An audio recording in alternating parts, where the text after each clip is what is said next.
What's going on, guys, and welcome back to another video, and welcome to your daily news report for Tuesday, September 6th.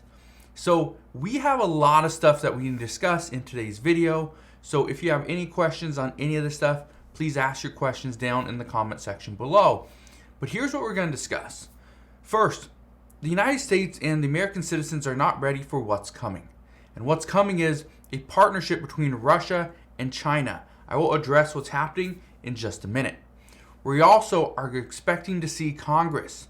They're going to come back. We know the Senate is going to come back this week. We know the House is going to return next week. And they are expected to start to get some stuff done because the time is running. The clock is ticking. We do not have a lot of time left for the midterm elections. All right? Now, I do want to say one thing, that yesterday, state officials in California stated that it was because of demand destruction and because the American people, the citizens, the residents of California, that they were able to avoid rolling blackouts. So for people in California that shut off your TVs and didn't turn up your ACs, you didn't charge your electric vehicles, first off, they say you did a good job. So we will address that at the end of this video. Now, as I already stated, the Senate is going to return this week. We know the House is going to return next week. But here are just some of the things that are going to be worked on over the next couple months. First, we know Congress must come together and pass the government spending bill before September 30th. Now, even though many want to see this get done, according to reports, the majority expect there will be a stopgap bill.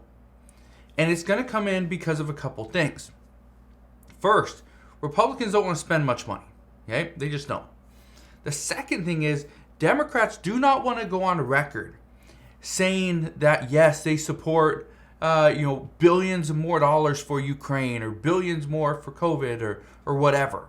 And that is what is likely to happen. And I say this because if Democrats in a tightly contested election are going to go one side or the other, the problem is some voters may not like that. So the expectation is Democrats are going to push this back even further with a stopgap bill. That's what the expectation is, to get them past the election, so hopefully Democrats would get more seats. Okay? That's what we're expecting. All right? Just understand we're, 25 days away from, or 24 days away from September 30th? That means we don't got a lot of time.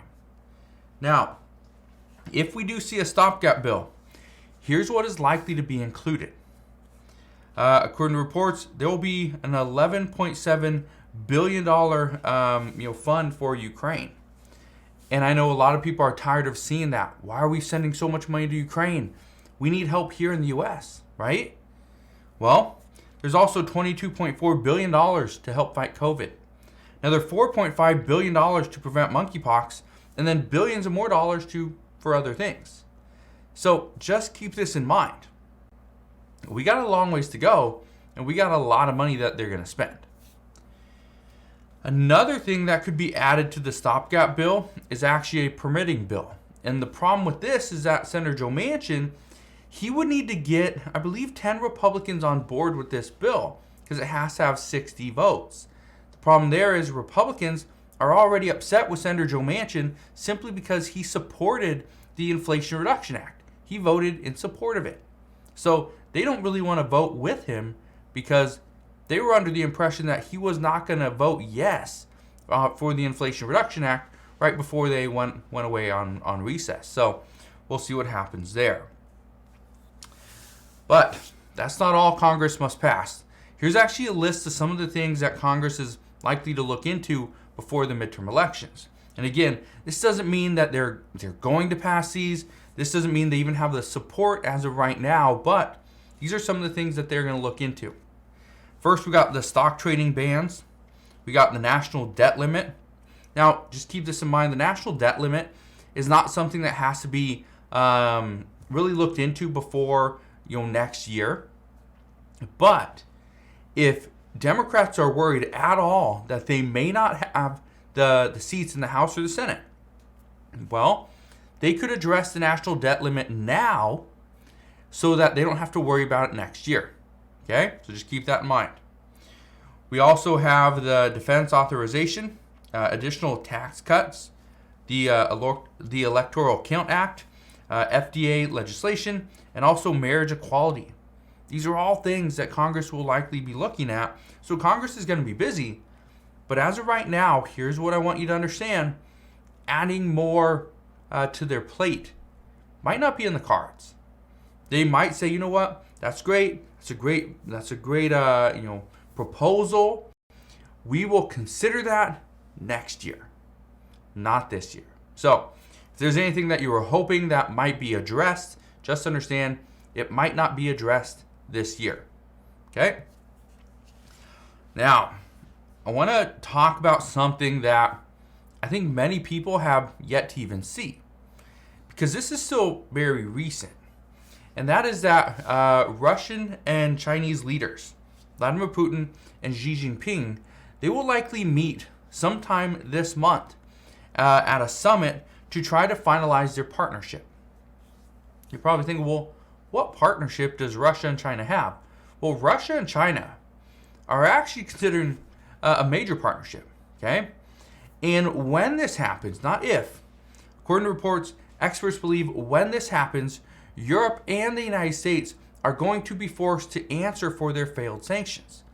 Because keep this in mind, the United States and Europe, we've sanctioned Russia for their attack on Ukraine. Right? We've done so much, but yet so little. The sanctions have not done much.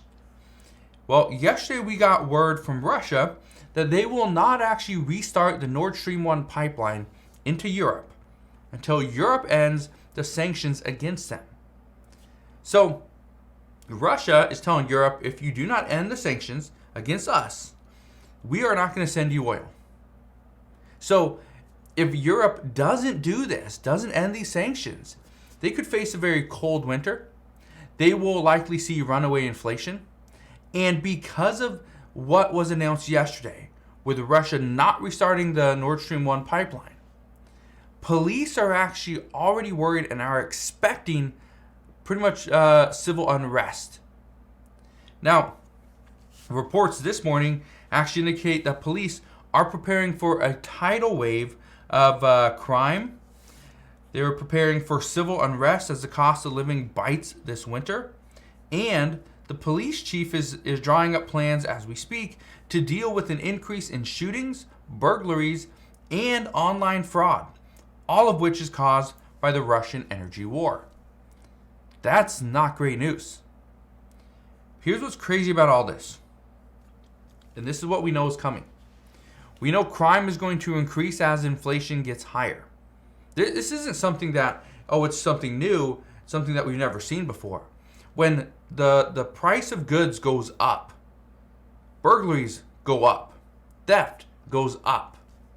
We know that. We see it. We also know Russia and China have been working together for years. This isn't something new. The trade between Russia and China, even before the war in Ukraine, which started back in February, it was over $120 billion. That was their trade. The expectations are they will increase even further. But what's actually very scary about this partnership is that Russia and China could easily cut off the rest of the world from something I think it's just as important as gas, and that is the minerals that they can mine. For instance, things like gold, silver, copper, okay, all very important. Zinc, uranium, right? The list seriously goes on and on. But just consider those 5 things. Copper, for instance, is a very, very important mineral. And I say this because copper is used heavily in electric vehicles. Okay, we need a massive amount of copper in order to produce these. But the problem is, especially when the United States is attempting to move towards electric vehicles, be 100%, right? Be climate conscious. this means that the United States and Canada are going to have to really step up, or we will risk relying on Russia and China once again for their minerals. Okay? But keep this in mind. Russia and China know that they have the power. This isn't, this isn't news to them. Now, to the rest of the world, they're thinking, oh, the United States, Europe, we're fine. The problem is Russia and China do have power. And many global experts believe it's actually just a matter of time before the world order completely changes. And for us here in the US, we will be looking up to China and Russia. That will be a partnership that we will not be able to match. So again, we'll see what happens there. Now, the last thing I just want to say is that we did have some good news out of California. Yesterday, I came on and said how state officials were very worried that if people didn't unplug their electric vehicles, didn't turn off their TV, didn't stop running their ACs just for a little bit, right?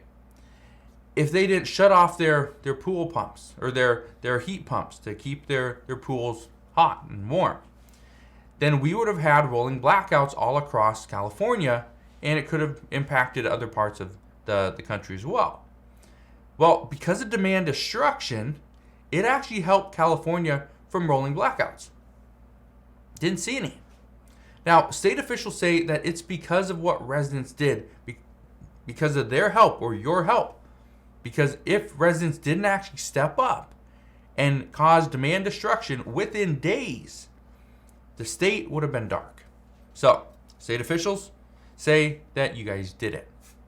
Now, I bring this up because we're not out of the woods. If you live in California, it is still going to be very hot.